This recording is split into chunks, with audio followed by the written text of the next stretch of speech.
नागरिकका गुनासा, जिज्ञासा, प्रश्न अनि समस्याको उचित र सशक्त उठान गर्ने दिनेश एफएमको खरो प्रस्तुति कार्यक्रम नागरिक सवाल। नमस्कार आदरणीय श्रोता, कार्यक्रम नागरिक सवालमा म नारायण औस्ती, प्रविधिमा साथ दिँदै हुनुहुन्छ कल्पनाजी र छोटोजीले। नागरिक सवालमा आज मैले राजनीतिक विश्लेषक, सामाजिक अभियानकर्ता दिनेश श्रेष्ठसँग कुराकानी गर्नेछु।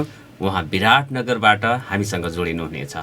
सुदूरपूर्व र सुदूरपश्चिमको संवाद गरिनेछ। आज मैले प्रश्न गर्नेछु र उहाँबाट राजनीतिक विषयवस्तुमा त्यसको विश्लेषणसहितको चाहिँ कुराकानी हामी गर्नेछौँ। र बैतडीको भागृति भट्ट हत्या प्रकरणमा अनुसन्धानमा खटिएका प्रहरी अधिकृतहरू पुरस्कृत भएका छन्। यो विषयमा पनि मैले कार्यक्रमको अन्ततिर यहाँहरूलाई जानकारी गराउनेछु। हामी आज तपाईँहरूका टेलिफोन कल हिजो लिन पाएको थिएन मैले, त्यसमा म क्षमा प्रार्थी हुँदै आज अलि बढी समय तपाईँहरूका टेलिफोन कल लिनका लागि पनि प्रदान गर्नेछु। हामीले चाहिँ दिनेश श्रेष्ठ सरसँग कुराकानी गरिसकेपछि तपाईँहरूका प्रत्यक्ष फोनहरू मैले लिनेछु। 091-410-216मा फोन गर्नुहोला भनेर अनुरोध गर्न चाहन्छु। र कुराकानी गर्नको लागि विराटनगरबाट हामीसँग जोडिनु भएको छ दिनेश श्रेष्ठ। उहाँ पूर्व प्राचार्य हुनुहुन्छ, नर्थ साउथ कलेक्टिभ्स विराटनगर सिटिजन जुरी फर करप्सन कन्ट्रोलका अध्यक्ष हुनुहुन्छ, राष्ट्रिय सूचना पर्यवेक्षक समिति मोरङका अध्यक्ष हुनुहुन्छ, लेखक र विश्लेषक समेत हुनुहुन्छ। विभिन्न पुस्तकहरू, विभिन्न किताबहरू उहाँले चाहिँ लेखन गर्नुभएको छ, सम्पादन र उल्था समेत गर्नुभएको छ। र सामाजिक रूपमा एउटा सक्रिय अभियानकर्ताको रूपमा उहाँ सुपरिचित हुनुहुन्छ। लोकतन्त्रको बहसमा विशेष रुचि राख्नुहुने उहाँसँग सुदूरपश्चिमबाट मैले कुराकानी गर्दैछु र विराटनगरमा हुनुहुन्छ। दिनेश सर, यहाँलाई नागरिक सवालमा हार्दिक स्वागत छ। नमस्कार। नमस्कार नारायणजी, हार्दिक नमस्कार। हजुर, आज सुदूरपश्चिमको धनगढीबाट म बोल्दैछु र हजुर चाहिँ विराटनगरमा हुनुहुन्छ। हजुर हजुर, धेरै धेरै धन्यवाद। तपाईँहरूले सुदूरपश्चिमाञ्चलबाट धनगढीबाट विराटनगरको मान्छेलाई सम्झिनुभयो होइन। र चाहिँ पश्चिमलाई, सुदूरपश्चिमलाई चाहिँ पूर्वसँग जोड्ने चाहिँ तपाईँहरूले जुन एउटा महत्त्वपूर्ण अभियान चाहिँ को आयोजना गर्नुभयो, यसको निम्ति तपाईँहरूलाई म हार्दिक धन्यवाद दिन चाहन्छु। र विराटनगरमा आज एकदमै चाहिँ कुहिरो लागेको छ। विराटनगरको बारेमा मलाई लाग्छ पश्चिमका धेरै साथीहरूलाई थाहा छ, नेपालको धेरै मान्छेहरूलाई थाहा छ। विराटनगर नेपालको दोस्रो ठुलो चाहिँ सहर हो। कुनै बेला नेपालको चाहिँ राजनैतिक राजधानी भनिन्थ्यो। यो सहरले नेपाललाई चाहिँ 6वटा प्रधानमन्त्री, लोकतान्त्रिक प्रणाली अन्तर्गतका 6वटा प्रधानमन्त्री दिएको छ होइन। र 2007 सालदेखि 2062-63 आन्दोलनसम्म यो सहरले नेपालमा लोकतन्त्रको स्थापना, निर्माणको निम्ति र सुदृढीकरणको निम्ति महत्त्वपूर्ण योगदान गरेको छ। मतलब दक्षिण एसियामै महत्त्वपूर्ण एउटा चाहिँ राजनैतिक को चाहिँ केन्द्रको रूपमा यो सहर छ भन्ने कुरो गर्दै होइन।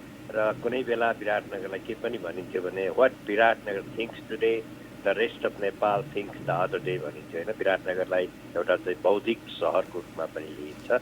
तपाईँहरूले आज मलाई धनगढीबाट चाहिँ जुन एउटा चाहिँ अवसर दिनुभएको छ, त्यसको निम्ति हार्दिक धन्यवाद दिन चाहन्छु।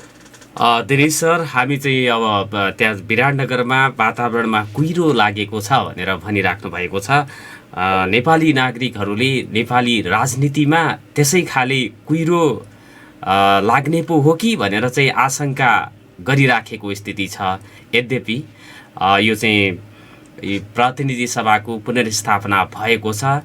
भइसकेपछि पनि अब राजनीतिक रूपमा एक किसिमको अस्थिरता हुन्छ भनेर चाहिँ भनिराखेको स्थिति अथवा आशंका, शङ्का, उपशङ्का त विविध थरी हुन्छन्। आम नागरिकको चाहिँ त्यो एउटा जुन बहुमत प्राप्त पार्टीले सरकार 5 वर्षैसम्म चलाउन नसक्दा जुन देखियो बिचमा, यसले गर्दाखेरि अब आगामी राजनीति, नेपालको राजनीतिमा पनि अब यो चाहिँ 52 साल पछिको परिस्थिति जे थियो त्यतैतिर मोडिन्छ कि भन्ने जुन आशंका छ, जुन एउटा चाहिँ आम बुझाइ पनि अब केही व्यक्तिहरूको रहेको छ, त्यसमा एउटा चाहिँ राजनीतिलाई नजिकबाट अध्ययन गर्ने व्यक्तिको हिसाबले आगामी दिनहरू नेपाली राजनीतिको कस्तो होलान्, यहाँलाई के लाग्छ?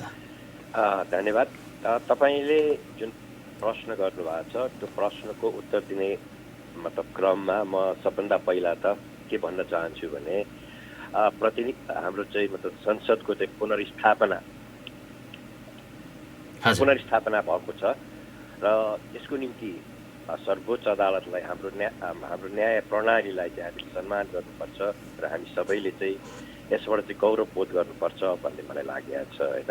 र तपाईँले जुन चाहिँ राजनैतिक परिप्रेक्ष्यको कुरो गर्नुभएको छ होइन, यसले चाहिँ नेपालमा चाहिँ अस्थिरता चाहिँ पो ल्याउने हो कि अथवा चाहिँ फेरि चाहिँ नेपालमा चाहिँ पहिलाको जस्तै होइन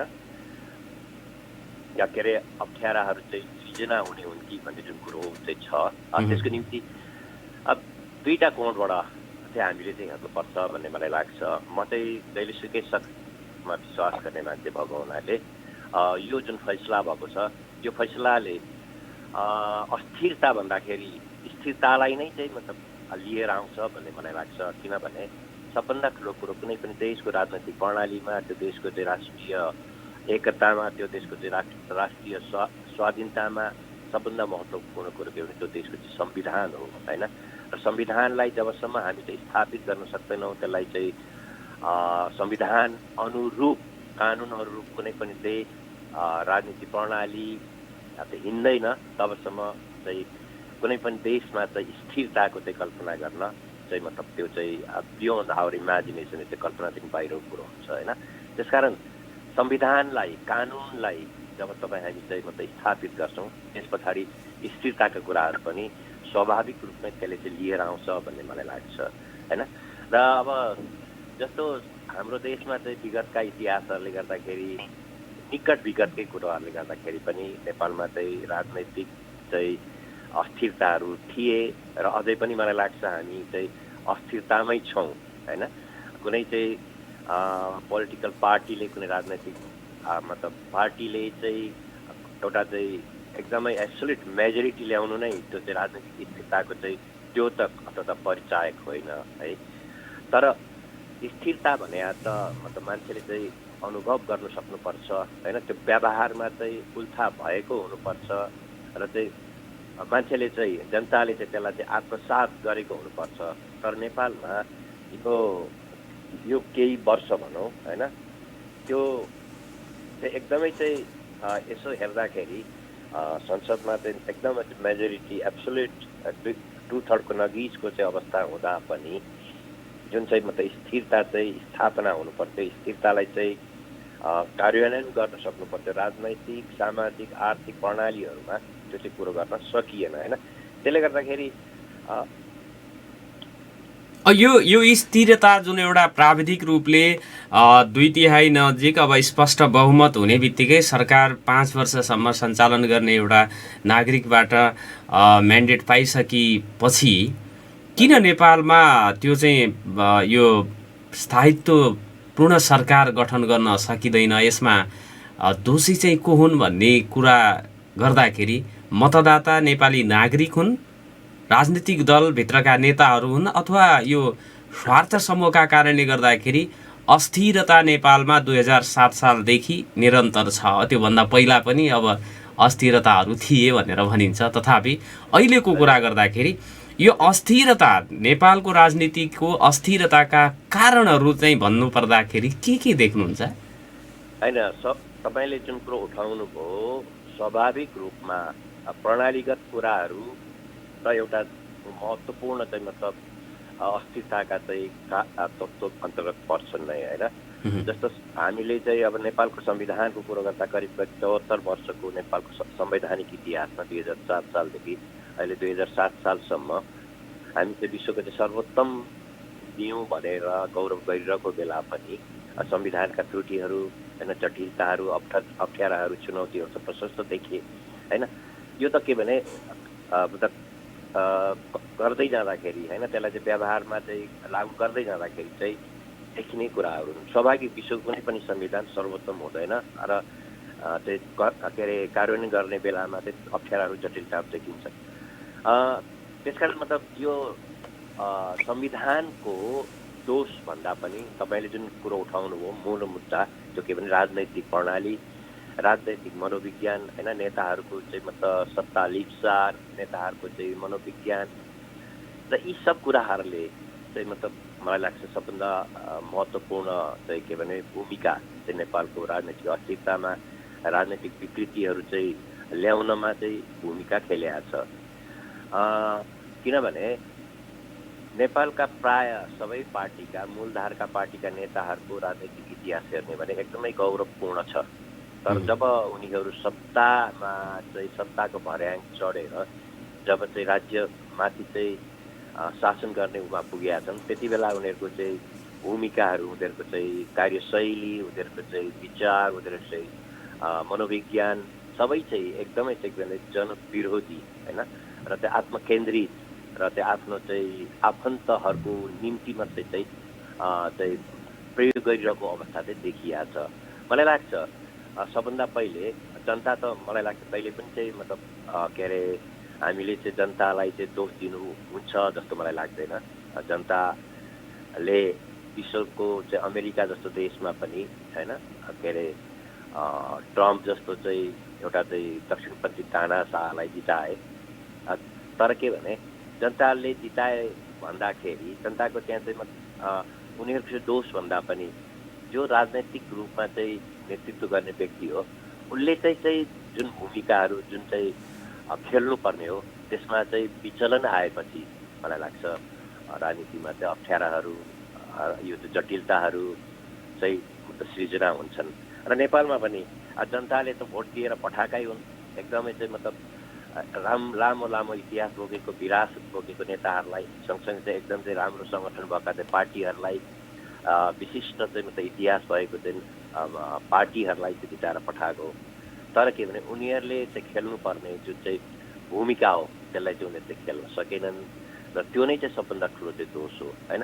र सँगसँगै अहिले चाहिँ विश्वभरि नै चाहिँ के पनि छ भने प्रणालीगत रूपमा पनि संसदीय प्रणाली चाहिँ अहिले विश्वभरि नै ठुलो बहसको विषय भएको छ होइन। त्यो प्रणालीमा चाहिँ थुप्रै चाहिँ अप्ठ्याराहरू, समस्याहरू देखियो भन्ने कुराहरू पनि आएको छ।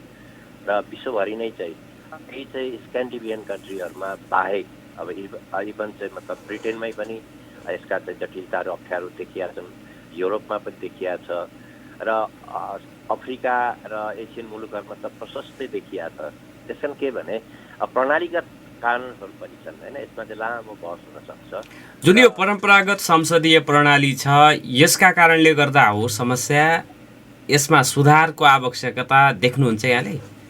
होइन, म त एकदमै यो हाम्रो जुन संसदीय प्रणाली छ यो प्रणाली भनेको चाहिँ एउटा एलिट प्रणाली हो होइन। जनताले चुनेर त पठाउँछन् तर चुनेका मान्छेहरू चाहिँ के भने जनताको चाहिँ जुन चाहिँ मतलब सही प्रतिनिधित्व गर्नुपर्ने हो उनीहरूले गरिरहेका हुँदैन होइन। त्यो विश्वभरि नै त्यही देखिया छ। यो चुनिएकै मान्छेहरू चाहिँ सबभन्दा ठुलो तानाशाह भएका छन्। हिटलरदेखि चाहिँ मतलब के अरे ट्रम्पदेखि लिएर चाहिँ टर्कीको चाहिँ मतलब अहिलेको चाहिँ राष्ट्रपतिदेखि लिएर भारतको चाहिँ हाम्रो चाहिँ नरेन्द्र मोदीदेखि लिएर इभन नेपालमै पनि चाहिँ करिब चाहिँ हाम्रो ओली कामरेडले करिब त्यही चाहिँ मतलब अवस्थामा पुर्याउनु भएको होइन। त्यस कारण संसदीय प्रणाली मूलत एउटा चाहिँ असफल प्रणाली हो भन्ने कुरो विश्वले देखाइसकेका छ। त्यसैले यसको विकल्प चाहिँ के हुन्छ त?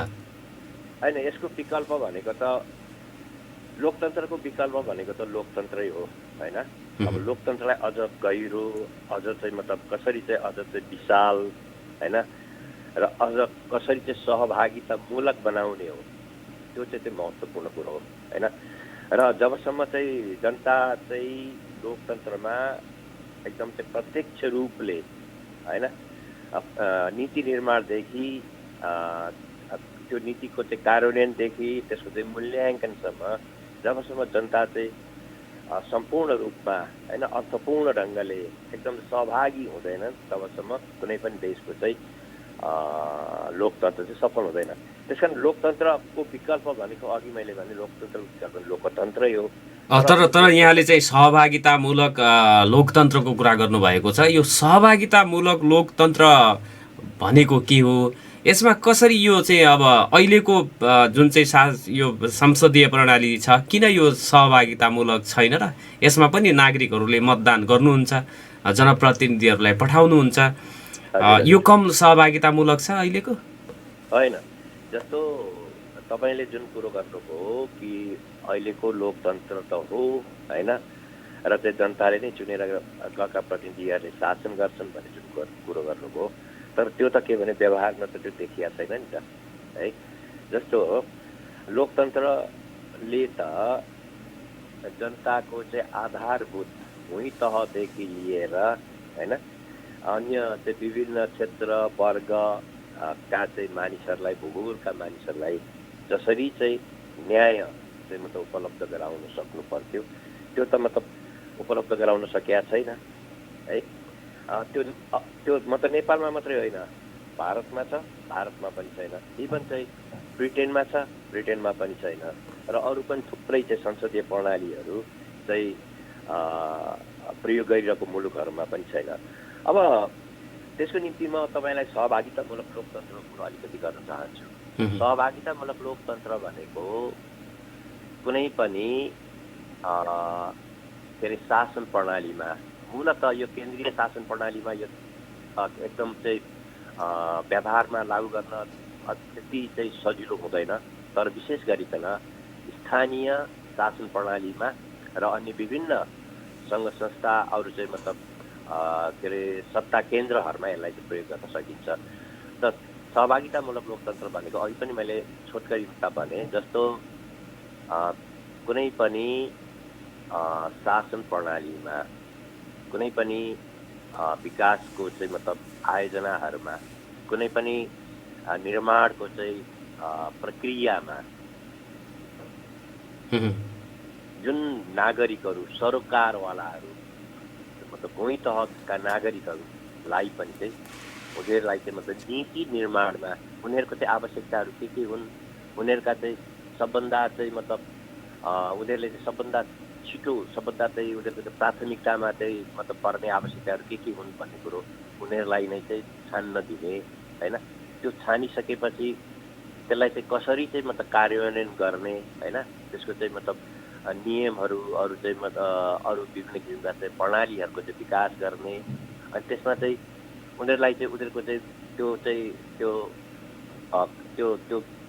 अगाडि बढाउने क्रममा उनीहरूलाई पनि संलग्न गराउँदै जाने र चाहिँ उनीहरूको चाहिँ संलग्नतालाई चाहिँ एकदम अर्थपूर्ण ढङ्गले चाहिँ त्यसमा चाहिँ मतलब जोड्ने र जोड्ने मात्रै होइन, त्यसबाट चाहिँ प्राप्त उपलब्धिलाई, उत्पादनलाई चाहिँ मूल्याङ्कन गर्ने बेलामा पनि ती नागरिकहरूलाई चाहिँ मतलब त्यहाँ चाहिँ मतलब संलग्न गराउने, त्यो एउटा कुरो हो। तर अब यो त मतलब के अरे केन्द्रीय शासन प्रणालीमा त यो ठ्याक्कै लागु हुन सक्दैन होइन। तर अब त्यसलाई कसरी चाहिँ मतलब सहभागितामूलक लोकतन्त्र चाहिँ स्थापना गर्ने भन्ने कुरो चाहिँ जस्तो अहिले मलाई लाग्छ हाम्रोमा चाहिँ वैकल्पिक राजनीति गर्नुपर्छ भन्ने पार्टीहरू जुन छन् उनीहरूले सहभागितामूलक लोकतन्त्रको कुरो गरे। सहभागितामूलक लोकतन्त्र अरू पनि थुप्रै चाहिँ मतलब के अरे भेरिएबल्सहरू, तत्त्वहरू छन् होइन, त्यसका चाहिँ मतलब आधारभूत चाहिँ मतलब चरित्रहरू छन्। जस्तो अब अहिले हाम्रो सबभन्दा ठुलो चाहिँ मतलब अप्ठ्यारो के अरे सबभन्दा ठुलो चाहिँ चुनौती भनेको हाम्रो चाहिँ चुनाव प्रणालीले चाहिँ सहभागितामूलक लोकतन्त्रलाई चाहिँ एकदमै चाहिँ मतलब के अरे निषेध गरेको छ हाम्रो नेपालको चुनाव प्रणालीले। त्यो चुनाव प्रणाली मात्रै नीतिमा मात्रै होइन, मतलब व्यवहारमा पनि। किनभने अहिले चाहिँ किन चाहिँ मतलब यी मतलब पार्टीका नेताहरू चाहिँ माथि गएर चाहिँ मतलब ठुला भ्रष्टाचारी भएका छन् भन्दाखेरि अब तपाईँले अघि एउटा चाहिँ नागरिक तहको कुरो पनि गर्नुभयो होइन, नागरिकहरूलाई खरिद गरेको अवस्था पनि केही हदसम्म छ कुनै कुनै ठाउँमा। तर यो चुनाव प्रणालीमा चाहिँ तपाईँ हामीले अहिले नै पनि नेपालमा चाहिँ के अरे राइट टु नो भोटको कुरा आयो भने अथवा चाहिँ चुनिएको प्रतिनिधिलाई चाहिँ विथड्र मतलब फिर्ता बोलाउने कुराहरू आयो भने अथवा चाहिँ यो चाहिँ के अरे चुनावमा चाहिँ खर्च गर्ने कुराको चाहिँ त्यसको चाहिँ ट्रान्सपरेन्सीको चाहिँ कुरोहरू आयो भने त्यसलाई चाहिँ मतलब सही ढङ्गले व्यवस्थित गर्न सकियो भने र चुनाव प्रणालीमा ती कुराहरू चाहिँ राख्न सकियो भने मलाई लाग्छ जनताले पनि चाहिँ सही ढङ्गले चाहिँ नेताहरूलाई चाहिँ गर्न सक्छन्। र सँगसँगै चाहिँ के भने यो नेताहरू पनि अथवा चाहिँ मतलब सञ्चालनको निम्ति जाने मानिसहरू पनि सही र उपयुक्त मान्छेहरू जान सक्छन् होइन। त्यसको निम्ति चुनाव प्रणालीमा चाहिँ मूलभूत चाहिँ सुधार गर्न अथवा परिवर्तन गर्न पनि जरुरी छ।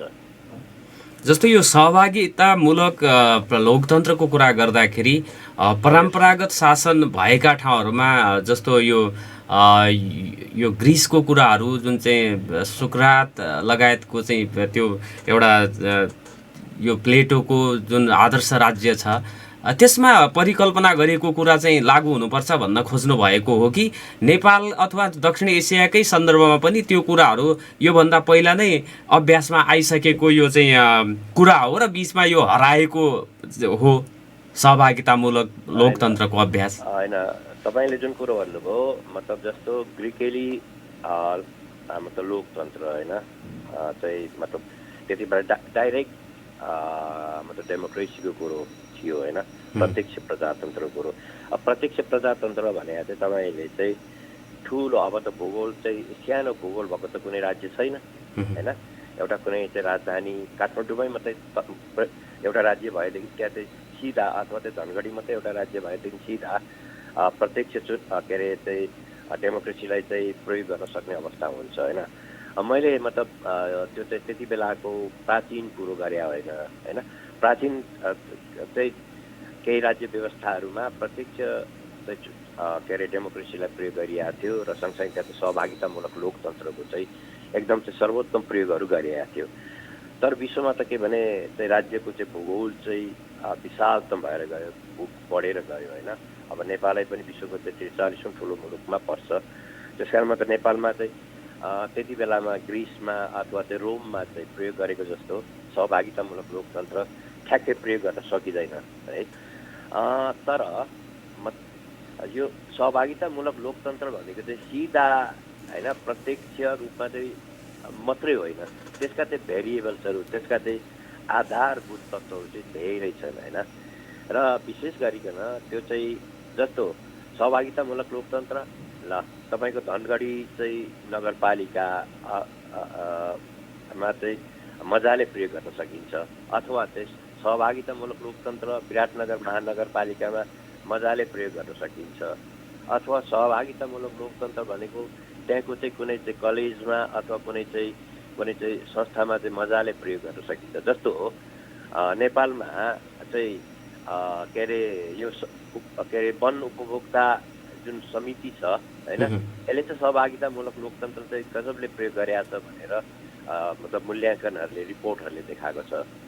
अथवा चाहिँ म अघि पनि तपाईँसँग कुरो गर्दै थिएँ के अरे कर्णालीमा जुम्लामा आजभन्दा 250-300 वर्ष अगाडि नै जचौरी कुलो भनेर त्यहाँ चाहिँ के भने एकदम चाहिँ त्यहाँको चाहिँ स्थानीय सरोकारवालाहरूलाई चाहिँ समाविष्ट गरेर त्यहाँको चाहिँ त्यो विकास प्रणालीमा चाहिँ जोडेर र उनीहरूको चाहिँ प्रत्यक्ष संलग्नतामा चाहिँ विकासलाई चाहिँ जोडेर चाहिँ त्यहाँ चाहिँ मतलब कार्यहरू गरिन्थ्यो। त्यहाँ सहभागितामूलक लोकतन्त्र चाहिँ देखिन्थ्यो होइन। र नेपालको चाहिँ के भने स्थानीय के अरे शासन ऐनमा पनि सहभागिता लोकतन्त्रको कुराहरू गरिएको छ।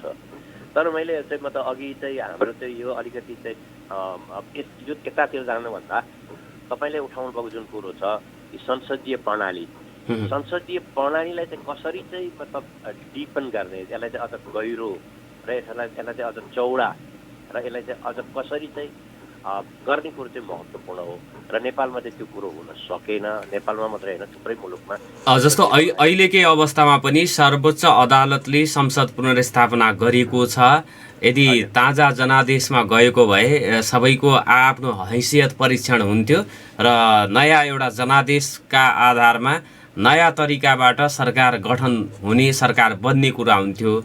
अब यो 1.5 वर्ष जति यो अब 2 वर्षको जुन चाहिँ 2 वर्षभन्दा नि कमै छ त्यो यो पिरियडमा अब यो सत्ता समीकरणमा हुने फेरबदलले गर्दाखेरि त फेरि यो चाहिँ राजनीति अझ गिजो लिने, मुलुकले एउटा चाहिँ सही दिशा नलिने, जुन विकास निर्माणका कुराहरूले चाहिँ गति नलिने, राजनीतिक रूपले पनि अब यो एक किसिमको चाहिँ विग्रह कलह द्वन्द्व चाहिँ सृजना भयो भने राजनीतिक अब रूपमा यो चाहिँ रूपान्तरणको अब राजनीतिले चाहिँ आर्थिक सामाजिक शैक्षिक उसमा चाहिँ यो समग्रतामा सर्वाङ्गीण रूपान्तरणको अपेक्षा गरिन्छ राजनीतिक नेतृत्वबाट। अब यो त कलहमै यिनीहरू चाहिँ जाने, यसले गर्दाखेरि रूपान्तरण त मुखरित हुनै नपाउने अवस्था सिर्जना हुँदैन अब? होइन, तपाईँले जुन चाहिँ शङ्का गर्नुभएको छ त्यो शङ्का नेपालमा होइन धेरैले गरिरहेछन्। अझ चाहिँ के भने सत्तासीन पार्टी अर्थात् सत्तालाई चाहिँ सञ्चालन गरिरहेको जुन चाहिँ नेकपाभित्रको चाहिँ जुन एउटा चाहिँ गुट छ त्यसले पनि गरिरहेछ होइन। र के अरे चाहिँ जनताले नयाँ जनादेशको जुन कुरो भइरहेछ त्यो चाहिँ एउटा चाहिँ एकदम आदर्शमय वाक्य हो भन्ने मलाई लाग्छ होइन। चुनाव चाहिँ अब तपाईँ कसले चाहिँ ग्यारेन्टी दिन सक्छ आगामी चाहिँ चुनावबाट चाहिँ यदि चुनाव भएको थियो र त्यो चुनावबाट चाहिँ प्राप्त चाहिँ नतिजाबाट चाहिँ आएका चाहिँ नेताहरूले फेरि चाहिँ एकदमै नेपालमा चाहिँ सुशासन होइन विकास निर्माण समृद्धि दिन्छ भन्ने कुरो अथवा चाहिँ लोकतन्त्रको चाहिँ सर्वोत्तम चाहिँ प्रयोग हुन सक्थ्यो भन्ने कुरो कसैले भन्न सक्छ? मलाई लाग्छ सक्दैन त्यो कुरो है। पहिला पनि अब यत्रो चाहिँ 2/3 करिब छेउछाउ पुगेको सबभन्दा चाहिँ मलाई लाग्छ केपी शर्मा ओलीलाई भन्दा यो मुलुकमा कम्फोर्टेबल राजनीति गर्ने अवसर जनताले कसैलाई पनि दिएका थिएन अहिलेसम्म है। किनभने बिपी कोइरालालाई 2/3 2015 सालको चुनावमा चाहिँ प्राप्त भएको थियो करिब होइन। तर त्यति बेला चाहिँ नेपालमा चाहिँ राजा चाहिँ मतलब जिउँदा थिए। जिउँदा भनेको चाहिँ के भने सम्पूर्ण शक्ति बोकेर चाहिँ बसिया थिए। तर अहिले त नेपालमा चाहिँ गणतन्त्र थियो, जनताको चाहिँ मतलब तन्त्र थियो होइन। त्यो बेलामा चाहिँ सबभन्दा चाहिँ आरामदायक सबभन्दा चाहिँ गजबको चाहिँ मत दिएर चाहिँ नेकपालाई चाहिँ जनताले जिताएर पठाएका थिए होइन। यति बेला त केही गर्न सकेनन् होइन। त्यसकारण के भने मत चुनाव जित्नु नै चाहिँ सम्पूर्ण कुरो होइन, जनताले मत दिनुमा नै सम्पूर्ण कुरो होइन है। र अर्को कुरो तपाईँ चाहिँ के भन्दै हुनुहुन्छ भने यो चाहिँ अदालतले जुन फैसला गर्यो यो अदालतले फैसला नगरेको भए त मलाई अदालतको चाहिँ म धारा उपधाराको कुरो गरिरहेको छैन। तर यो चाहिँ यदि संसद विघटनलाई चाहिँ मतलब के अरे स्वीकृति दिएको थियो भने सर्वोच्च अदालतले यो चाहिँ नजिर बन्थ्यो।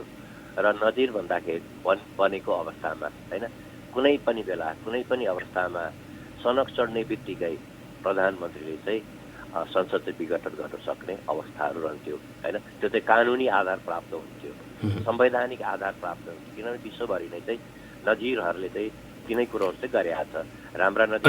र सर्वोच्च अदालतले अब भनिराखेको अवस्था छ, संविधानमा जे व्यवस्था थियो त्यही कुरा चाहिँ उसले भन्यो भनेर भनेको अवस्था छ।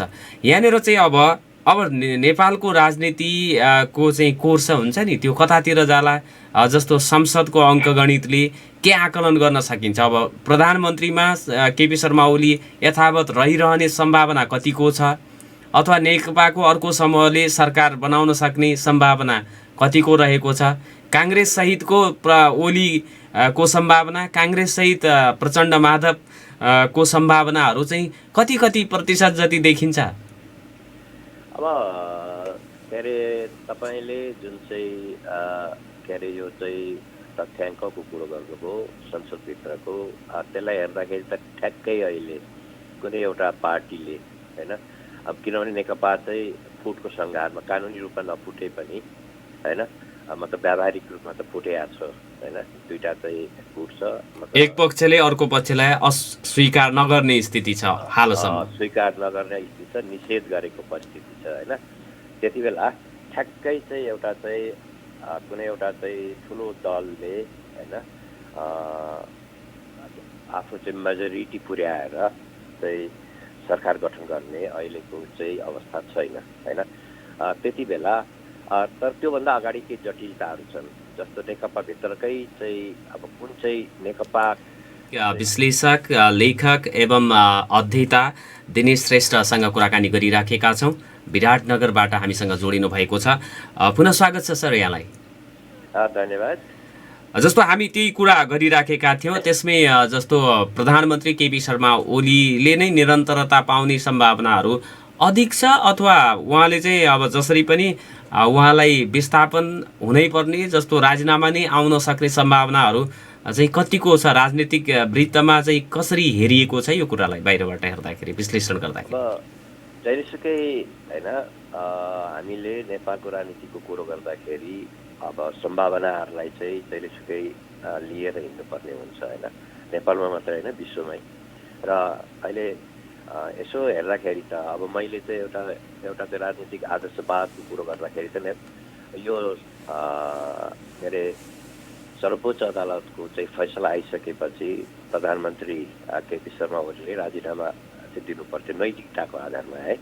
अरू चाहिँ मतलब कानुनी आधारहरू अहिले चाहिँ बनिसकेका छैन, उहाँले चाहिँ राजीनामा गर्ने नैतिकताको आधारमा चाहिँ के भने उहाँले चाहिँ राजीनामा दिनुपर्थ्यो। र विश्वमा चाहिँ त्यस्तो धेरै चाहिँ उदाहरणहरू छन् होइन। योभन्दा एकदमै चाहिँ सामान्य कुरोहरूमा पनि नैतिकतालाई देखाएर राजीनामा गरेको चाहिँ मतलब सही उदाहरण छन्। अहिले त्यो दिँदाखेरि लामो लिस्ट हुन्छ। तर मतलब अब के अरे सर्वोच्च अदालतले 13 दिनको जुन चाहिँ अवधि दिएको छ त्यो अवधिमा चाहिँ प्रधानमन्त्रीले चाहिँ मलाई लाग्छ आफ्नो चाहिँ विश्वासको मतको निम्ति चाहिँ प्रयत्नहरू गर्नुहुनेछ। मलाई लाग्छ राजनीतिक समीकरणहरू निर्माण आफ्नो पक्षमा चाहिँ गर्ने प्रयत्नहरू गर्नुहुनेछ र राजीनामा चाहिँ दिनुपर्ने परिस्थिति यदि चाहिँ विश्वासको मत चाहिँ प्राप्त हुने अवस्था चाहिँ उहाँले देख्नु भएन अथवा अविश्वासको मत दर्ता भएर चाहिँ उहाँ चाहिँ मतलब अविश्वासको मत चाहिँ जित्यो स्वाभाविक रूपमा राजीनामा दिनुहुन्छ। त्यो एउटा चाहिँ हामीले स्वाभाविक प्रक्रियाको कुरो गरे। तर नेताको मनोविज्ञानका कुराहरू छन् होइन, नेपालको राजनैतिक चाहिँ संस्कार संस्कृतिका कुराहरू छन्। नेकपा नफुटेको अवस्थामा कानुनी रूपमा नेपाली काङ्ग्रेसले त नेकपाको जुन चाहिँ दुईटा फरक गुट छ त्यसको निर्क्यौल नहुँदासम्म उसले केही पनि नगर्ने भनेर बताइराखेको स्थिति छ। यो अविश्वासको प्रस्ताव पारित हुनको लागि या त नेपाली काङ्ग्रेसले चाहिँ त्यो लग्नु पर्यो। अब नेकपा भित्रै प्रचण्ड माधव कुमार नेपाल समूहले लग्यो भने त्यो त ठ्याक्कै दुईटा कुरा हेर्दाखेरि त्यो अविश्वासको प्रस्तावै फेल हुने देखिन्छ काङ्ग्रेसले समर्थन गरिदिएन भने। त्यस्तो अवस्थामा 1 वर्षसम्मका लागि त फेरि चाहिँ अविश्वासको प्रस्ताव लिनै नै नसकिने प्रधानमन्त्रीमा त केपी शर्मा ओली नै रहिरहने सम्भावना देखिँदैन? होइन, यो तपाईँले जुन कुरो उठाउनु भयो यो चाहिँ मतलब यो लिगल बहस चाहिँ मलाई लाग्छ लामो हुनसक्छ होइन। र यसको निम्ति अब यो टेलिफोनमा चाहिँ त्यति हामी चाहिँ एकदमै चाहिँ शक्तिशाली ढङ्गले प्रभावकारी ढङ्गले बहस गर्न सक्दैनौँ पनि होला मेरो विचारमा। तर पनि चाहिँ यो के हो भने सबभन्दा ठुलो कुरो त अहिले चाहिँ नेकपाभित्रकै कुरो हो होइन। नेकपाको चाहिँ संसदीय दल नेकपा कानुनी रूपमा फुटेको छैन। नेकपाका चाहिँ मतलब विभिन्न चाहिँ कमिटी होइन अनि त्यसपछि संसदीय दल चाहिँ छँदैछ है। र मानिलिनुहोस् अहिले चाहिँ के भने एउटा चाहिँ नेकपाको चाहिँ लाई चाहिँ नफुटोस् भन्नेहरूको होइन र चाहिँ पुराना नेताहरूले चाहिँ राजीनामा के अरे यो सत्ताबाट चाहिँ अनि चाहिँ नेतृत्वबाट चाहिँ आफू चाहिँ मतलब के अरे पृथक बसुन् भनेर एउटा चाहिँ पनि भइरहेछ नि होइन। र के अरे अहिले भनेको चाहिँ मूलतः चाहिँ नेकपाका चाहिँ शीर्षस्थ नेताहरू मतलब पुराना मतलब भनौँ थोत्रा नेताहरू बिचको चाहिँ यो चाहिँ जुन इगो होइन त्यो चाहिँ उच्चताबोध लघुताबोध दुइटै छ, सुपेरिटी कम्प्लेक्स पनि र इन्फेरिटी कम्प्लेक्स पनि। र चाहिँ उनीहरूको बिचमा चाहिँ जुन एउटा चाहिँ द्वन्द्व छ मनोवैज्ञानिक सँगसँगै चाहिँ मतलब सत्ताको निम्ति जुन द्वन्द्व छ त्यसले पनि यसलाई ठुलो काम गरिरहेको छ। प्रणालीगत कुरो गर्ने भए त नेकपाको चाहिँ अस्ति नै दुई वर्ष चाहिँ प्रधानमन्त्री चलाइसकेपछि र चाहिँ मतलब करिब करिब चाहिँ पार्टीको चाहिँ मतलब कमिटी प्रणालीदेखि लिएर चाहिँ संसदीय दलमा चाहिँ केपी शर्मा ओली चाहिँ अल्पमतमा परिसक्नु भएको थियो नि। त्यति बेला चाहिँ उहाँले चाहिँ राजीनामा दिएर चाहिँ नेकपाको सरकार त एकदम सजिलैसँग बन्न सक्थ्यो होइन। तर त्यो भएन र अझै पनि मलाई लाग्छ जटिलताहरू प्रशस्तै छन्। तर अब कसले त्यही त यो जटिलताहरूकै उल्झनमा बाँकी यो जुन चाहिँ कार्यकाल छ प्रतिनिधि सभाको त्यो गुज्रिएला भन्ने पनि हो नि त। त्यसमा फेरि हात लाग्यो त सुन्न होला फेरि सबैका लागि। त्यो तपाईँले भनेको कुरोमा मेरो चाहिँ सहमति र विमति दुवै छैन है। किनभने तपाईँले भनेको कुरो ठ्याक्कै हुन पनि सक्छ होइन, र तपाईँले भनेको कुरो नहुन पनि सक्छ, अथवा मैले भनेको कुरो हुन पनि सक्छ र तपाईँले भनेको कुरो नहुन पनि सक्छ। त्यो के हो भने अब राजनीतिक यो चाहिँ मतलब निकास भन्ने कुरो चाहिँ हिजो अस्तिसम्म चाहिँ यहाँ चाहिँ के अरे यो माधव नेपाल प्रचण्ड पक्ष लगायत केही चाहिँ मतलब बौद्धिक वृत्तमा पनि यहाँ चाहिँ सेटिङ छ, मतलब संविधान के अरे संसदको चाहिँ पुनर्स्थापना हुँदैन होइन, सर्वोच्च अदालतले पक्षमा निर्णय दिन्छ भनेर ठुला चाहिँ भाषण गर्नेहरू पनि थिए नि है। अहिले फेरि उहाँहरू नै विजय उत्सव मनाउँदै हुनुहुन्छ फेरि, विजय कन्ट्राडिक्सन। त्यो बेकार हो। त्यो विजय भने विजय उत्सवको चाहिँ कुनै अर्थ छैन भन्ने मान्छे हो होइन। हामीले चाहिँ संवैधानिक प्रणालीलाई चाहिँ स्थापना गर्नुपर्छ है। तर यो चाहिँ मतलब यो धेरै चाहिँ के अरे ठुला चाहिँ मतलब पार्टी गर्ने, विजय उत्सव मनाउने, यसले चाहिँ मतलब हामीले चाहिँ जित्यौँ भन्ने, किनभने यी सबै चाहिँ विजय उत्सव मनाउने नेताहरू पनि टेस्टेड नेताहरू छन् होइन। यिनीहरूले पनि चाहिँ देश सञ्चालन गरिसकेको, देशको चाहिँ मतलब सत्ता सरकार चाहिँ सञ्चालन गरिसके, यिनीहरूको झन् धेरै चाहिँ यिनीहरूको चाहिँ मतलब सत्ता सञ्चालनको प्रक्रियामा झन् धेरै असफलताहरू त्यहाँ जनताले चाहिँ मतलब महसुस गरेका छन्, देखेका छन् होइन। त्यस कारण के भने अहिले भनेको तपाईँ मैले चाहिँ बहस गर्ने भनेको चाहिँ मूलतः चाहिँ के भने को चाहिँ अब आउने चाहिँ प्रधानमन्त्री, अब आउने चाहिँ सरकारले चाहिँ ठ्याक्कै चाहिँ मतलब नेपालमा चाहिँ राम्रो राज्य लिएर आउँछ भन्ने कुरो चाहिँ होइन, बिल्कुलै होइन। किनभने अहिलेको जुन चाहिँ मतलब हाम्रो प्रणाली छ, जुन हाम्रा नेताहरू छन्, नेताहरूको सोच छ, नेताहरूको चाहिँ मनोविज्ञान छ, नेताहरू चाहिँ अहिले त हाम्रो चाहिँ संविधानले त्यही त अहिले जो प्रधानमन्त्रीका लागि खुट्टा उठाएर चाहिँ उभिएको अथवा बसेको अवस्था छ, उहाँहरू त सबै एकचोटि दुईचोटि अब धेरैचोटि प्रधानमन्त्री भइसकेको मान्छेहरू देखिन्छन् फ्रन्ट लाइनमा जुनसुकै पार्टीको। भने नयाँ मान्छे आउँदैन, नयाँ मान्छे नआउने बित्तिकै नयाँ शासनमा पनि फ्लेभर स्वाद आउँदैन न, उसले त्यो नयाँ चाहिँ अब दृष्टिकोणसहित शासन गर्न सक्छ।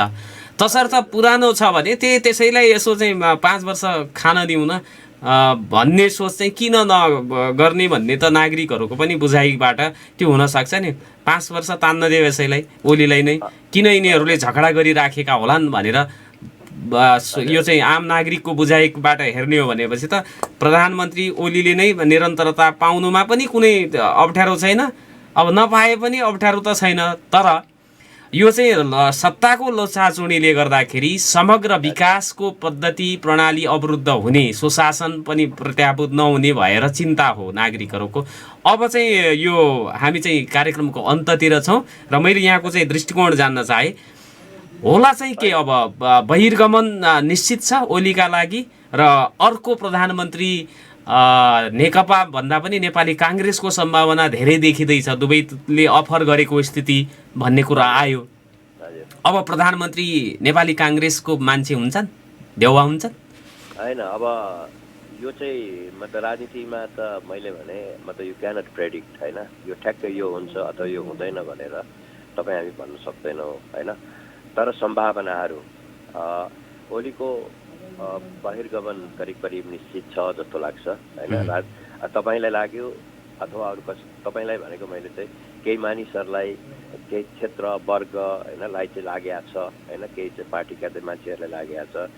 ओलीले चाहिँ सुशासन दिए, उनले चाहिँ एकदमै चाहिँ राष्ट्रिय एकता अखण्डताको निम्ति चाहिँ महत्त्वपूर्ण चाहिँ योगदान गरे र उनीले चाहिँ मतलब धेरै राम्रा चाहिँ विकास योजनाहरूलाई चाहिँ अगाडि बढाए भन्ने मान्छेहरू पनि छन् होइन। र सँगसँगै चाहिँ उनले केही गरेनन् र उनको चाहिँ कार्यकालमा चाहिँ स्वाभाविक जुन विकास हुन्थ्यो अरू कोही भए पनि हुन्थ्यो, अझ अरू कोही भए योभन्दा बढी हुन्थ्यो भन्नेहरू पनि छन् होइन। तर तपाईँ हामीले मूलतः मतलब भन्ने कुरो के हो भने लोकतन्त्रको निर्माणको कुरो, लोकतन्त्रको विस्तारको कुरो, लोकतन्त्रको सुदृढीकरणको कुरो हो होइन। तर के भने ओलीले मेरो चाहिँ मतलब व्यक्तिगत मतलब एकदमै दृष्टिकोण के छ भने लोकतन्त्रलाई चाहिँ म निमोट्न खोजे भन्दिनँ, तर कमजोर बनाउने प्रयत्न गरे। त्यो कमजोर कसरी बनाउन प्रयत्न गरे भन्दाखेरि उनले चाहिँ संविधानमाथि नै चाहिँ मतलब एकदमै चाहिँ ब्रुटल होइन एकदम चाहिँ आक्रमण गरे। त्यो चाहिँ के भने नेपालको संविधानको कुनै पनि मतलब धारामा, उपधारामा, कुनै पनि वाक्यमा, कुनै पनि शब्दमा के अरे संसद विघटन गर्ने अधिकार नेपालको वर्तमानको संविधानले दिएको छैन। र यदि चाहिँ मतलब के अरे प्रधानमन्त्री, हाम्रो प्रधानमन्त्री, सम्माननीय प्रधानमन्त्रीलाई चाहिँ के अरे त्यो कुरो गर्नु थियो भने 2/3 करिब चाहिँ नगिसमा चाहिँ ऊ थियो होइन। र अरू पनि चाहिँ के अरे संसदीय शक्ति चाहिँ जुटाएर उहाँले चाहिँ के गर्नु पर्थ्यो भन्दाखेरि संविधान संशोधन गर्नु पर्थ्यो। विश्वमा त्यस्ता धेरै ठाउँ भएको छन्। रसियाको राष्ट्रपति चाहिँ कहिले पावरमा हुने, कहिले के त्यसदेखि लिएर धेरै ठाउँमा यस्ता कुराहरू भएको छन् होइन। र चीनमै पनि चाहिँ संविधान संशोधन गरिएको छ अथवा धेरै देशमा गरिएको छ। जस्तो अन्तमा सर यही उसमा पनि जस्तो यो 76 धारा 76 को 7 मा जुन व्यवस्था छ त्यो परिस्थिति निर्माण हुन सक्छ भन्ने कुराहरू पनि गरिएको छ। अन्ततोगत्वा फेरि चाहिँ संसद विघटन हुनुपर्ने र निर्वाचनको मिति चाहिँ ओली सरकारले नै तोक्नुपर्ने स्थिति निर्माण त हुँदैन। विश्वासको प्रस्ताव के अरे चाहिँ विश्वासको मत कसैले प्राप्त गर्न नसक्यो, सबै अल्पमतमा हुनुहुन्छ। सो स्थितिमा धारा यो चाहिँ 76 को उपधारा 7 चाहिँ को परिस्थिति बन्न सक्ने स्थिति पनि तर्फ पनि इङ्गित गरेको अवस्था छ नि, त्यो होला? होइन, त्यो त अब केही अघि नै मैले भने राजनीतिमा केही पनि हुनसक्छ। तर पनि मलाई के लाग्छ भने त्यो परिस्थिति सृजना हुँदैन, मेरो चाहिँ होइन दृढ विश्वास छ। यसको लामो व्याख्या हुन्छ। अहिले चाहिँ मलाई के लाग्छ भने संसदभित्रैबाट यसको चाहिँ निकास चाहिँ प्राप्त हुनेछ, खोजिनेछ होइन। त्यो भने चाहिँ के तपाईँ मैले कल्पना गरेको एकदम आदर्शमय चाहिँ के अरे परिस्थिति सृजना भएर होइन कि अब लोभी पापीहरू छन् होइन, अघि नै भनिसकियो। तर के भने अहिले चाहिँ सबभन्दा चाहिँ संवैधानिक सर्वोच्चताको कुरो चाहिँ सबभन्दा महत्त्वपूर्ण हो भन्ने मेरो चाहिँ होइन व्यक्तिगत ठहर छ। र त्यो ठहर चाहिँ के हो भन्दाखेरि अहिले चाहिँ के अरे संवैधानिक प्रक्रियालाई चाहिँ जो डिरेल गर्न चाहिँ प्रयत्न भएको थियो त्यसलाई चाहिँ मतलब फेरि चाहिँ बाटोमा ल्याइएको छ। संसद चाहिँ मतलब पुनर्स्थापना भएको छ। र अब चाहिँ राजनैतिक समीकरणहरू अघि तपाईँले भने जस्तै काङ्ग्रेस र चाहिँ नेकपाको भित्र बन्न सक्छ, नेकपा काङ्ग्रेसका चाहिँ एउटा गुट र चाहिँ उसको बिचमा बन्न सक्छ, अथवा चाहिँ के अरे सङ्घीय समाजवादीसँग बन्न सक्ला, विभिन्न होला। तर मलाई लाग्छ संसदभित्रबाटै होइन नेपालमा चाहिँ यसको निकास चाहिँ खोजिनेछ। हुनसक्छ अब आगामी प्रधानमन्त्री चाहिँ तपाईँहरूकै सुदूरपश्चिमाञ्चलतिरका शेरबहादुर देउबा त्यो हुन सक्छन् होइन। किनभने त्यो मेरो निम्ति तपाईँको निम्ति अप्रिय हुँदै पनि चाहिँ राजनैतिक परिस्थितिहरूले त्यतातिर चाहिँ डोरेको अवस्था पनि छ। हवस् सर, संवादको लागि समय दिनुभयो, यसको लागि धन्यवाद छ यहाँलाई।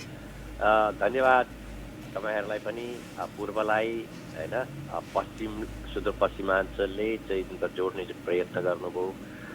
त्यहाँका साथीहरूसँग, त्यहाँका नागरिक कर्मीहरूसँग, त्यहाँका चाहिँ सामाजिक कर्मीहरूसँग, राजनैतिक मित्रहरूसँग अनि चाहिँ साथीहरूसँग चाहिँ जुन चाहिँ मतलब यो चाहिँ मतलब विमर्श गर्ने जुन तपाईँले अवसर दिनुभयो र यसको निम्ति म तपाईँहरूलाई हार्दिक धन्यवाद दिन चाहन्छु।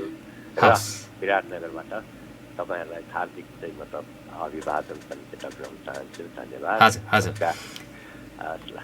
हवस्, आदरणीय श्रोता, उहाँ हुनुहुन्थ्यो विराटनगरबाट राजनीतिक विश्लेषक, लेखक एवं अभियानकर्मी दिनेश श्रेष्ठ। उहाँ चाहिँ पूर्व प्राचार्य, नर्थ साउथ कलेक्टिभ विराटनगर का अध्यक्ष, सिटिजन जुरी फर करप्सन कन्ट्रोल मोरङका अध्यक्ष, राष्ट्रिय चुनाव पर्यवेक्षण समिति मोरङका पनि अध्यक्ष हुनुहुन्छ। विभिन्न पुस्तकहरू लेखन, सम्पादन र उल्थामा पनि उहाँ चाहिँ सक्रिय भएर लाग्नु भएको एकजना अध्येता हुनुहुन्थ्यो। उहाँसँग कुराकानी गरेँ।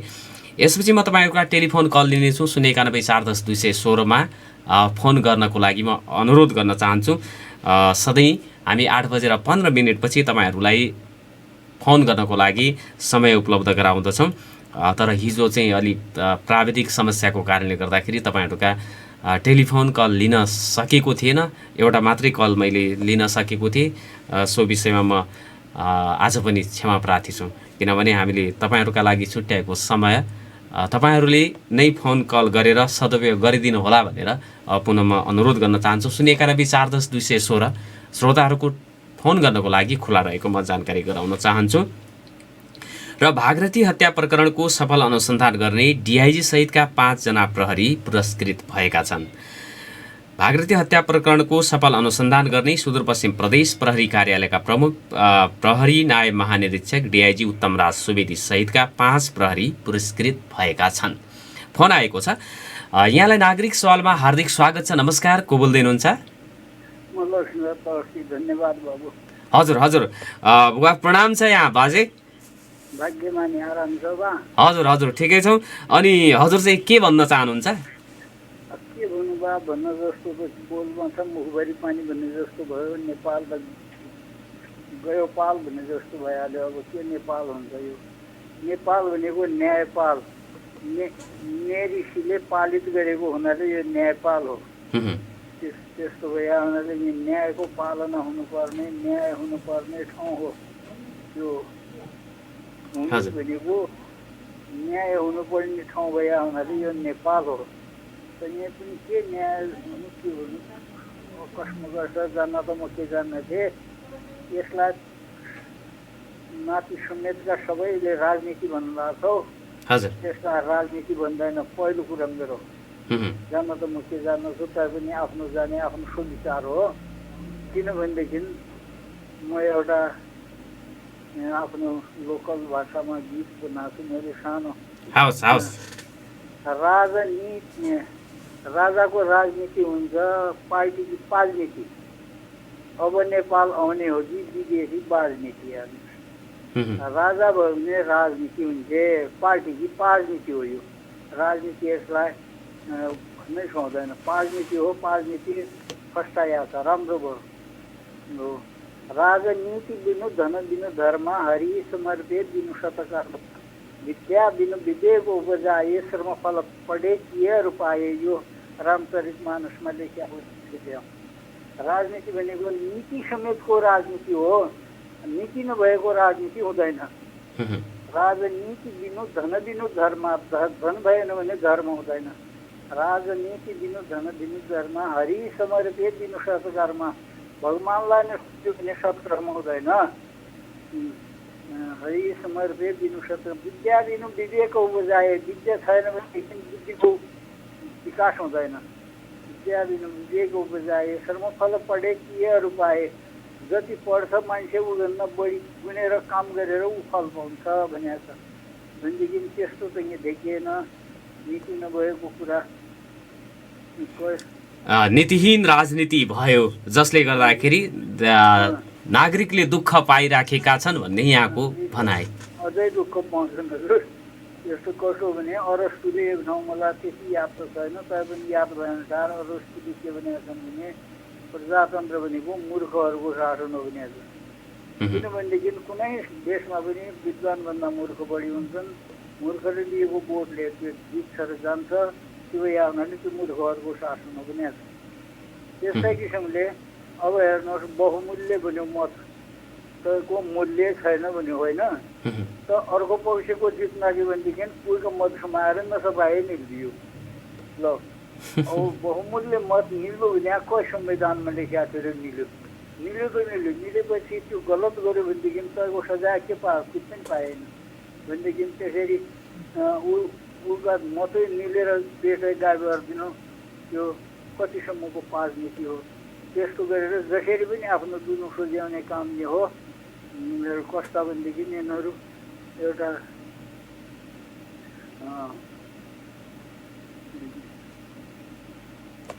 उसमा त्यो धन महिमामा लेखिएको छ लेखनाथ पौड्यालले, सवर्गका अन्तिम वर्ण खाली पढी दुईटा बन भाग्यशाली। सवर्गका अन्तिम दुईटा पढ्न पढ, अरू सब पढ्नु बेकार हो। राजनीति धन कमाउन उन्मुख भयो। उद्यमशीलता गरेर धन कमाउनु पर्ने ठाउँमा राजनीति गरेर धन कमाउन उद्धत भएको कारणले गर्दाखेरि राजनीति गर्नेहरूका कारणले नेपालको राजनीति विकृत भयो भन्ने यहाँको भनाइ। विकृति भयो। त्यो खालि पैसा मात्र आँखो लाउने, कहाँबाट विरक्ति लुन्ठु व्यवहार बेल्न कलत्र पुत्र आदि कुनैमा सुन्न भनी मुडायो शेर। किन्तु आँखा बनिरहेका धनमा तनाखा, जहाँ पैसा छन् उहाँ मात्र आँखा लाउने, त्यस्तो भयो। त्यस्तो प र ड मात्र प ध र न मात्र पढ अरू के पढ्थ्यो 36 अक्षरमा भनेर उसले भन्यो त्यहाँ। त्यस्तै कस्ता पढेका भने 36 अक्षरमा प र ड मात्र पढेका हुन्। प र ड मात्र पढेका त्यहाँ सत्तामा जानु खोज्छन् के हुन्छ, पाटपिट डाङडुङ मात्र गरेर गएका थिए। त्यस्तो खाँदैन नि यो यो टिप्पणीका लागि हजुरलाई हार्दिक धन्यवाद छ। यस्तो भयो। अनि त्यो भए हुनाले यस्तो सुध्रिन फेरि सबभन्दा के हुन्छ भने कुनै समूहको कुनै राज्यको कुनै खतम गर्नु छ भने त्यसको पहिले धर्म नाश गर्यो भनेदेखि त्यो अपाङ्ग हुन्छ, त्यो खतम हुन्छ भने हाम्रो त पहिले हिन्दू त्यस्तो अब त्यो मैले जाने त्यति हो। नयाँ ऋषिले पालित गरे हुनाले यो नेपाल हो। यो ने भनेको भेडा पालेर ऊन निकालेर सामान बनाउने हुनाले भेडा पालिएको ठाउँ हुनाले यो नेपाल हो भनेदेखि नयाँ ऋषिले ऋषि मुनिहरू तमाम प्रशस्त छन्, अझ पनि उनका तपस्यारेका वासस्थानदेखि लाछन्। अझै पनि ती ऋषि मुनिहरू कतिको छन् अब जङ्गलमा अझै पनि भेटाइने हुन् भनेदेखि त्यस्तो यो नेपाल हो, न्याय गर्ने ठाउँ भनेदेखि त्यो भएन। त्यसमा पहिले ल यो हिन्दू धर्मको पनि नाश गरेर पहिले हिन्दू राष्ट्र हुँदैन भन्यो। धर्मनिरपेक्ष के हो त्यो के जुन कुरा त्यहाँ राख्यो संविधानमा, धर्मनिरपेक्षहरू जे सकिन्छ नेपाल भनेदेखि त्यस्तो किसिमले धर्मको अब त्यो भन्यो भने यो धर्म स्थापना भएको हिन्दू धर्मको जग मूल नै नेपाल हो। ठाउँ ठाउँ हेर्नुहोस् यात्रीका आश्रम छन्, अर्का गाई छन्, अर्का यिनले कति तपस्या गरेर मन्थन गरेर शास्त्र बनाएको ठाउँ यो नेपाल हो भनेदेखि अहिले ती सबै कुराहरूको प्रवाह नगरिकन बेप्रवाह गरिकन अगाडि बढ्दाखेरि समस्या छ जहीँ हरेक क्षेत्रमा भन्ने यहाँको भनाइ छ। यसका लागि फोन कलका लागि म हजुरलाई धन्यवाद दिन चाहन्छु। नमस्कार। उहाँ हुनुहुन्थ्यो एकजना ज्येष्ठ नागरिक। उहाँले हामीलाई फोन गरेर आफ्नो विचार दृष्टिकोण राख्नु भएको थियो। 091 410 216 तपाईँहरूको फोन कलहरू लिनका लागि अझै समय रहेको छ। र जुन निर्मला यो भागीरथी हत्या प्रकरणको सफल अनुसन्धान गरेका डिआइजी सहितका 5 जना प्रहरीहरू पुरस्कृत भएका छन्। डिआइजी उत्तमराज सुवेदी, त्यसपछि प्रहरी प्रधान कार्यालयले घटनास्थल पुगेर घटनाको सफल अनुसन्धान गरेको भन्दै प्रहरी नायब महानिरीक्षक सुवेदी सहितका प्रहरीलाई अभिलेखमा जनाउने गरी नगदसहित पुरस्कृत गरेको सुदूरपश्चिम प्रदेश प्रहरी कार्यालयका प्रवक्ता प्रहरी वरिष्ठ उपरीक्षक मुकेश कुमार सिंहले बताए। पुरस्कृत हुने अन्य प्रहरीमा जिल्ला प्रहरी कार्यालय बैतडीका प्रमुख प्रहरी नायब उपरीक्षक डीएसपी नारायण प्रसाद अधिकारी, प्रहरी प्रधान कार्यालय केन्द्रीय जन अनुसन्धान ब्युरोका डीएसपी पञ्चकुमार बाखु, महानगरीय प्रहरी कार्यालय रानीपोखरीका परिचालन कक्षमा दरबन्दी रहेका प्रहरी नायब निरीक्षक दुर्गा कुमार योन्जन र प्रहरी चौकी हिकिला दार्चुला दरबन्दीका प्रहरी जवान अशोक बहादुर कोर रहेको बताइएको छ। सोही घटनामा खटिएको प्रहरी सहायक निरीक्षक पदम थापा र प्रहरी जवान नरबहादुर थापाको एक तह बढुवा गरिएको छ। अर्को टेलिफोन आएको छ। यहाँलाई नागरिक सवालमा हार्दिक स्वागत छ। नमस्कार, को बोल्दै हुनुहुन्छ? नमस्कार सर, म हरिश बोहरा कैलालीबाट सर। हजुर हरिशजी, के भन्नुहुन्छ यहाँले? वास्तविक कुरा के हो भने सर, जो अहिले हाम्रो भागीरथी भट्ट बहिनीको जो हत्यामा आज भनौँ अनुसन्धानको सिलसिलामा जो भनौँ 16 वर्षीय महेश भट्टलाई पक्राउ गरेर आज अनुसन्धानको सिलसिलामा चाहिँ उहाँलाई चाहिँ थुनामा राखियो। वास्तवमा यो कुरा के हो भने नेपाल प्रहरीले गरेको गौरवमय एउटा चाहिँ अनुसन्धानमा उहाँप्रति मेरो एकदम हार्दिक बधाई छ सर। तर वास्तविक कुरो के हो भने यस्तै किसिमका घटनाहरू नेपालमा ठाउँमा तपाईँले घटिरहेको बजार जस्तो कैलालीमा हरेक ठाउँमा बैतडी जस्तै महिनाहरूको कुराहरूमा अहिले 2 वर्षको बालिका बलात्कार भएका छन्, 12-13 वर्षको बालिका बलात्कार भएर हत्या भइरहेको छ। यस्ता श्रृङ्खलाहरू चाहिँ बारम्बार बढिरहेका छन्। तर यसप्रति मेरो विचार के हो भने नेपाल सरकारकोले कुनै पनि अङ्कुश नलगाएर नेपाल प्रहरीलाई चाहिँ एकदम निष्पक्ष तरिकाले चाहिँ छानबिन गर्नु दिनुपर्छ र नेपाल सरकारको र कुनै राजनीतिक व्यक्तित्वको व्यक्तिले चाहिँ अङ्कुश लगाउनु हुँदैन। र यदि नेपाल प्रहरीमा यस्ता किसिमका चाहिँ एकदम निष्पक्ष तरिकाले चाहिँ छानबिन गर्ने यदि निर्देशन दिइयो भने अथवा त्यो किसिमको उनीहरूलाई चाहिँ हौसला दिइयो भने नेपालमा भएका जति पनि अपराधीहरू माटो पनि घुसेर पानी पनि सुतेका मान्छेलाई पनि नेपाल प्रहरीले चाहिँ अनुसन्धान गर्छ। किनभने म पनि एउटा नेपाल प्रहरीको अनुसन्धान विभागको भूभूत भर्नु प्रहरी नै हुँ म पनि, होइन सर। तर त्यो कारणले गर्दाखेरि मलाई उहाँले गरेको चाहिँ योगदानप्रति म धेरै छ। अब जस्तै हाम्रो निर्मला बहिनीको बलात्कारप्रति हत्या गरिएको छ, पछि उहाँप्रति कस्तो अनुसन्धान कसरी फितोलो भयो र कसरी के कारणले फितोलो भयो भन्ने कुरा केही पनि राजनीतिक व्यक्तित्व त्योभित्र घुसेको छ र त्यसकाले गर्दाखेरि त्यो प्रमाण नष्ट गराउने चाहिँ कि तिनीहरूले चाहिँ योजना बनाएको कारणले गर्दा त्यो प्रचोट तयार गरेका कारणले गर्दाखेरिमा आज निर्मला बहिनीको चाहिँ कुनै किसिमको चाहिँ प्रमाण फेला परेन। किन एक त उहाँलाई पैसाको प्रब्लम पारियो, दोस्रो कुरो चाहिँ केही राजनीतिक व्यक्तिको त्योभित्र घुसेको कारणले गर्दाखेरि आज त्यस्ता हत्याहरूको अनुसन्धान हुन सकिएन।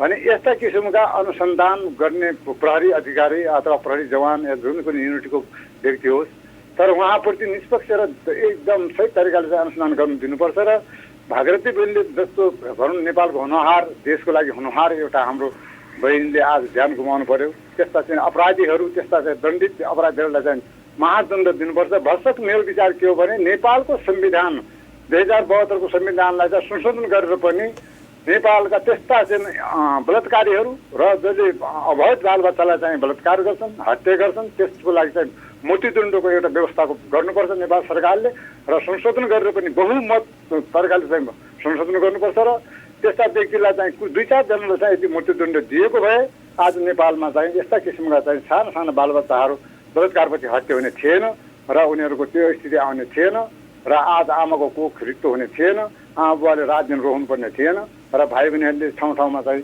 उसका भनौँ 6,000 भाइ बहिनीहरूले चाहिँ आज स्कुलका विद्यार्थीहरूले चाहिँ यस्तो किसिमको नीति भोग्नुपर्ने थिएन। तर यो प्रतिमा सरकारलाई सचेत गराउन चाहन्छु कि यस्ता किसिमका अपराधी व्यक्तिलाई चाहिँ कहिले पनि छोड्नु दिनु र नेपाल प्रहरीलाई चाहिँ निष्पक्ष तरिकाले चाहिँ छानबिन गर्न दिनु म अनुरोध गर्न चाहन्छु। धन्यवाद यहाँको विचारको लागि। र हाम्रो निर्धारित समय सिद्धिएको छ। आदरणीय श्रोता, भोलि अर्को विषयवस्तु र प्रसङ्गमा फरक व्यक्तित्वसँग कुराकानी गर्ने वाचाका साथ बिदा माग्छु। नमस्कार, शुभ दिन।